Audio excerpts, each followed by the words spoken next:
what other people think about you is not your business. Your business is to always improve yourself, improve your knowledge and skill gitu. Jadi bodo amat dengan pendapat orang lain.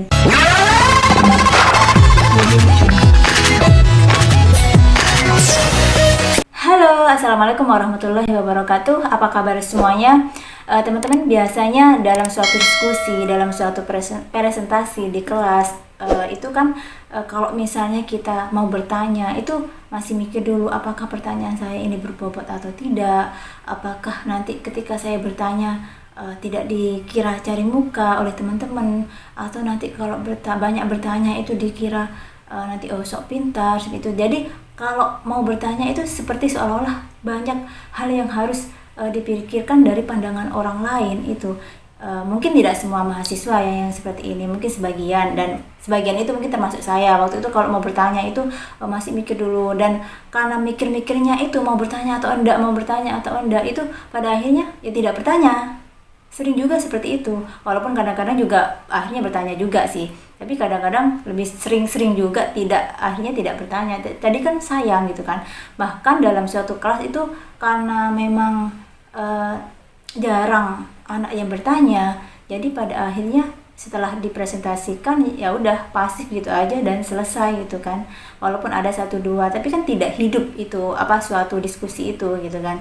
Jadi memang kalau bertanya di dalam kelas itu mungkin di Indonesia itu masih masih mengalami hal-hal yang seperti ini, takut itu gitu kan, tidak floor atau tidak bebas bertanya aja gitu kan, tidak bebas seperti itu. Nah, ini kenapa saya berbicara mengenai bertanya di dalam kelas, jangan malu bertanya, karena ada tweet seorang dosen itu di Twitter yang yang mengeluarkan atau sharing mengenai mahasiswa yang ketika ada di dalam kelas ini ya. Nah, saya bacakan tweetnya. Saya frustasi kadang kalau ngajar terus mahasiswa pada pasif, gak ada yang bertanya. Makanya di kelas saya suka ngasih poin untuk yang bertanya. Karena masih banyak mahasiswa yang malu atau takut bertanya di Indonesia. Pada takut bertanya karena takut dicap mahasiswa sok pinter, takut dicap sombong, takut dicap belagu, takut dijauhi teman-teman, apalagi kalau bertanya dalam bahasa Inggris. Kenapa sih kalian ini sukanya kayak gitu, gak suportif sama temen? Saya waktu S2 di Melbourne, pernah sit-in di kelas bachelor. Pas S3 di UK, juga ngajar kelas bachelor. Dan mahasiswa S1 di sana gak takut bertanya pada dosen atau pada kawannya yang lagi presentasi. Kadang pertanyaannya brutal dan saya juga gak bisa jawab. Kalian mahasiswa pikiran sempit yang menjauhi atau kesel sama temen yang nanya ketika kalian presentasi. Yang lebih menyedihkan adalah bila gak ada yang peduli sama presentasi kalian. Gak ada yang nanya, gak ada yang peduli, padahal presentasi sudah disiapkan susah payah. Abis yang nanya kadang hanya mau caramu ke dosen, Bu. Lah, bodo amat motif mereka apaan. Emangnya kamu cenayang bisa tahu niat mereka? Di luar negeri, semua orang juga berusaha carmuk ke dosen menunjukkan mereka itu pintar dan fully prepared sebelum masuk kelas. Jadi bagaimana tipsnya untuk mahasiswa supaya kelihatan pintar di depan dosen dan gak terlihat cari muka? Yang pertama, pelajari topik di kelas pada hari itu, kan udah ada silabusnya. Kedua, kalau kalian presentasi, lakukan semenarik mungkin, sesiap mungkin, sediakan coklat bagi yang bertanya, pakai Kahoot di tengah presentasi untuk kuis, selingi dengan video, jangan slide mulu. Dosen tahu mana presentasi yang asal jadi, gak pakai konsep. Ketika kalau kalian mahasiswa yang mendengarkan presentasi, siapkan pertanyaan cerdas dan up to date. Ketika bertanya, jangan lupa puji dulu presenternya. Presentasinya sangat menarik. Saya ada pertanyaan mengenai bla bla bla. Jangan tanya yang udah jelas-jelas dipresentasikan. Tandanya Anda gak memperhatikan presentasi. Saya sebagai dosen sering ngekat pertanyaan bego kayak gini. Mohon maaf, sepertinya tadi sudah jelas jawaban dari pertanyaan Anda di slide presenter. Jadikan kelas sebagai sarana untuk belajar, menimba ilmu dengan sesama. Kalau sebagai presenter Anda nggak tahu jawabannya, jangan ragu minta dosen membantu menjawab. Mohon maaf, mungkin Bu Elsa punya pandangan mengenai pertanyaan tersebut. Saya sebagai dosen sering membantu menjawab pertanyaan terutama kalau susah atau jawaban presenter kurang tepat.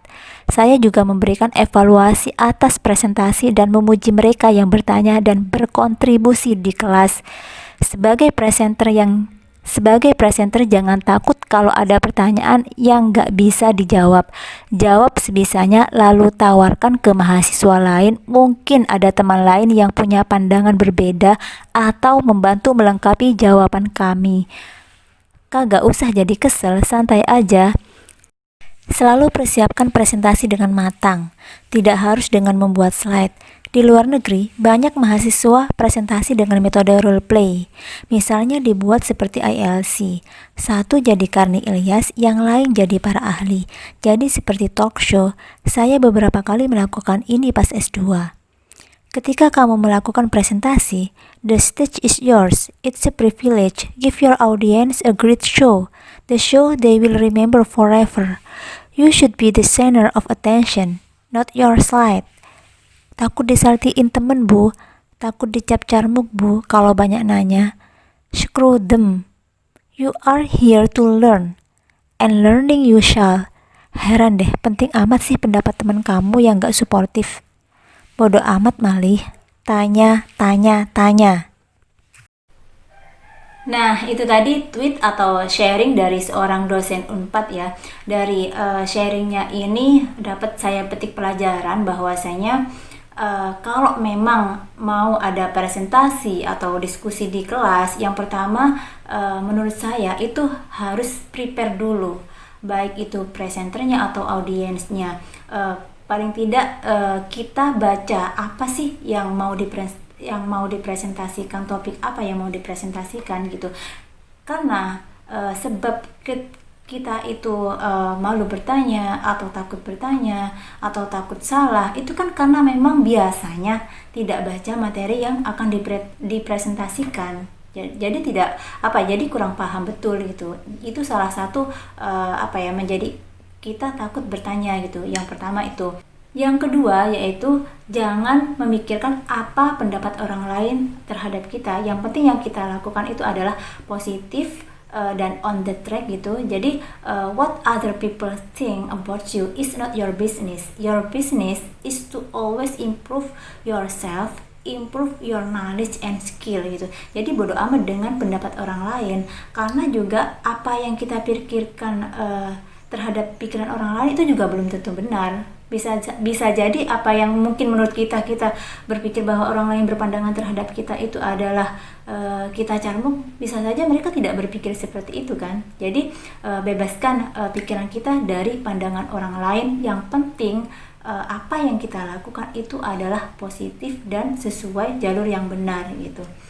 Ya, itu yang dapat saya petik pelajaran dari tweetnya ibu dosen ini. Semoga informasi ini dapat bermanfaat juga buat kalian semuanya. Terima kasih sudah menonton video saya. Wassalamualaikum warahmatullahi wabarakatuh.